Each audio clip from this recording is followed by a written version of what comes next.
What's up, everybody? Welcome back to the channel. Jerry with Dip Trading here for another video.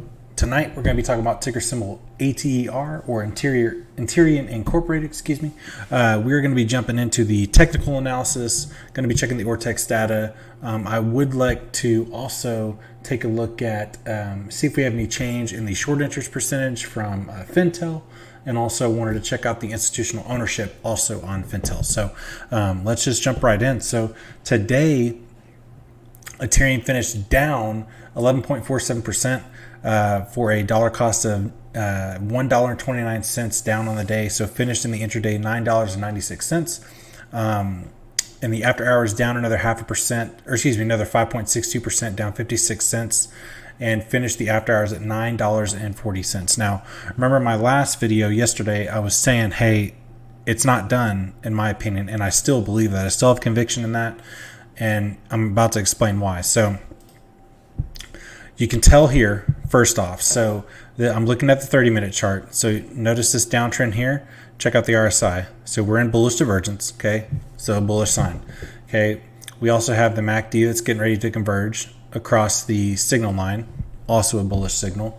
And also, too, remember how I indicated these zones were so familiar in terms of how they're running with the peaks and valleys? So if you take a look at this, how we hit that cup and then a handle and then we sold off. Okay, so here's the cup, here's the handle, and then the sell-off. Okay, so right now we're going to be right around this area here. So let me get another rectangle on there. See, so we're going to be right around this area right there. So I'm going to get a gold so it's easier to see. So we're going to be right around that area here, which is where we are on this side, and that kind of goes in line with where that ascending level of support is that we've just been gradually bouncing off of over, geez, where's this? Almost the last 3 weeks. Okay, so I still have conviction in the play. I'm not backing down from Ethereum one bit. You shouldn't either. Jumping over to Ortex real quick. So utilization is still up, still over 90%. The cost to borrow is up 120%, currently at 95.25%. Now this is over the last 7 days. Okay, so this is the data that I'm looking at right now. So here, let me show you guys what I'm looking at so you can look with me. So the cost to borrow is right around here. I don't know if you guys can still see my cursor. So we're right in this area here. So 95.25% over the last 7 days. The days to cover is still over 1. Shares on loan is up still 21.48%. Free float on loan is still up 21.47%. And the exchange reported short interest is up 15.67% over the last 7 days. Now, today's changes that happened in the intraday. So we had a short interest change of down just over 1%. So we had 1.24 million shares returned versus 1.07 million borrowed against. So pretty much a net neutral day overall. The current short interest or free float today is 58.37%. Now the cost to borrow, now this is where I explained in the last video how significant this is. So the cost to borrow minimum, yes, is still low. Okay, 0.37%. And then the cost to borrow max is still 245%. And leaving that average at 224.44% as of where it is right now. Okay, that's anyone that wanted to borrow the stock. That's what those rates were currently at in terms of the average. Okay, now real quick, let's jump over to Fintel, and I think I'm on Ethereum, but just to be safe, I'm gonna jump back in. All right, so let's jump down. Short interest.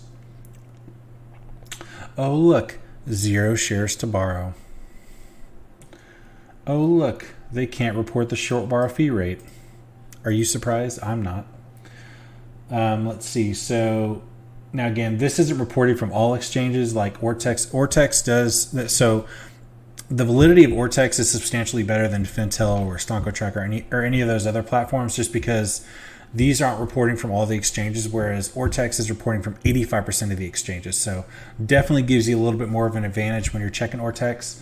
And if you aren't signed up, I would definitely recommend doing so.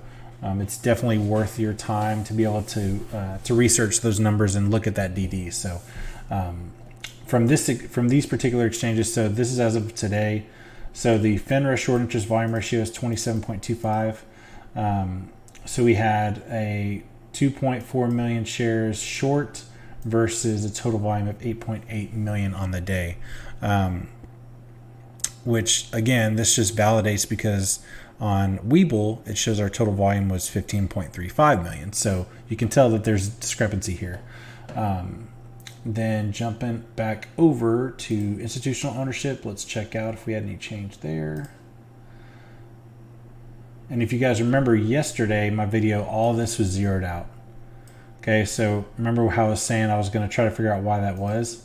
So basically it was when I talked to Fintel's like customer service rep, basically they were saying that basically their servers were refreshing data and it was just basically an error on their system. Whether that's valid or not, I don't know, but in any case, so their let's see, so their share percent change was up 914.17%. So they have a total share count right now of 11,592. Now this is Bank of America Corp, and this is their I believe it's their, I think it's just one of their funds if I'm not mistaken. Let me click here. Let's take this a step further. So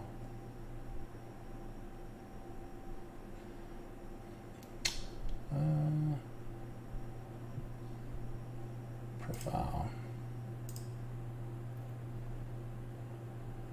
Holy crap. They have 962 billion in US dollars for their portfolio. Holy crap. That's insane. All right, it's not loading for me, and I'm not entirely sure why. But Bank of America Corp is the last institutional owner that has purchased shares in terms of and filed that 13F. So that's as of the 13th. So that will pretty much do it. I don't really have anything else. I would again keep an eye out for this. I did kind of forecast that I would expect us to be in a consolidation zone. You know, and remember I said in my last video, like it wouldn't surprise me if we did dip and then we bounced off of that ascending level of support, which is looking like what we might be, you know, actually end up doing. So that would be ideal, especially with this bullish divergence going on and that MACD getting ready to converge across that signal line. So you guys know what to do.